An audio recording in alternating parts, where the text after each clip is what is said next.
வணக்கம். ஆகாஷ்வாணி புதுச்சேரி செய்திச் சுருக்கம் வாசிப்பவர் ஆதவன். குடியரசுத் தலைவர் மாளிகையில் உள்ள கலாச்சார மையத்தில் 2 நாள் இலக்கிய மாநாட்டை குடியரசுத் தலைவர் திருமதி திரௌபதி முர்மு இன்று தொடங்கி வைக்கிறார். இந்த மாநாட்டில் கவிஞர்கள் சந்திப்பு, இந்தியாவின் பெண்ணிய இலக்கியவாதிகள், இலக்கியத்துறையில் ஏற்பட்டுள்ள மாற்றம் உள்ளிட்ட தலைப்புகளில் பல்வேறு அமர்வுகள் நடைபெறவுள்ளன. குடியரசுத் தலைவர் மாளிகை மற்றும் சாகித்ய அகாடமி நிறுவனம் இணைந்து இம்மாநாட்டிற்கு ஏற்பாடு செய்துள்ளன. பகல்காம் தீவிரவாத தாக்குதலில் ஈடுபட்டவர்களை கண்டறிந்து துல்லியமாக தாக்குதல் நடத்தியதற்காக இந்திய நாட்டின் பிரதமர் திரு நரேந்திர மோடி தலைமையிலான அரசுக்கு பாராட்டு தெரிவிப்பதாக இந்தியாவுக்கான ரஷ்ய தூதர் திரு டெனிஸ் அலிபோவ் கூறியுள்ளார். மேலும் அவர் பிரதமர் திரு நரேந்திர மோடியின் அழைப்பை ஏற்று ரஷ்ய அதிபர் திரு விளாடிமிர் புட்டின் இந்த ஆண்டு இந்தியாவுக்கு வருகை தர உள்ளதாகவும் தெரிவித்துள்ளார்.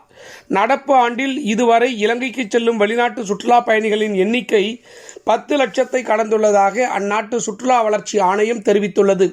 இங்கிலாந்து, சீனா, இந்தியாவைச் சேர்ந்த சுற்றுலா பயணிகள் இலங்கைக்கு அதிக அளவு செல்வதாகவும், நடப்பு ஆண்டில் இலங்கைக்கு 30 லட்சம் சுற்றுலா பயணிகள் வரக்கூடும் என எதிர்பார்க்கப்படுவதாக அந்நாட்டு அரசு தெரிவித்துள்ளது.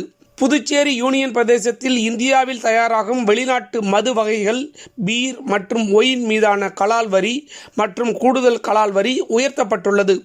புதுச்சேரி மற்றும் உழவர்கரை மகளிர் சுய உதவிக்குழுக்களைச் சேர்ந்த 348 பேருக்கு தலா 40,000 வீதம் மொத்தம் 1,39,20,000 காசோலையை புதுச்சேரி முதலமைச்சர் திரு ரங்கசாமி வழங்கினார். அப்போது சட்டப்பேரவைத் தலைவர் திரு செல்வம், உள்ளாட்சித்துறை இயக்குநர் திரு சக்திவேல், நகராட்சி ஆணையர்கள் திரு கந்தசாமி, திரு சுரேஷ்ராஜ் உள்ளிட்ட பலரும் கலந்து கொண்டனர். பிரெஞ்சு ஓபன் டென்னிஸ் போட்டியில் இந்தியாவின் ஸ்ரீராம் பாலாஜி, யுகி பாம்ரி மற்றும் ரோகன் போபண்ணா இணைகள் 2வது சுற்றுக்கு முன்னேறியுள்ளன.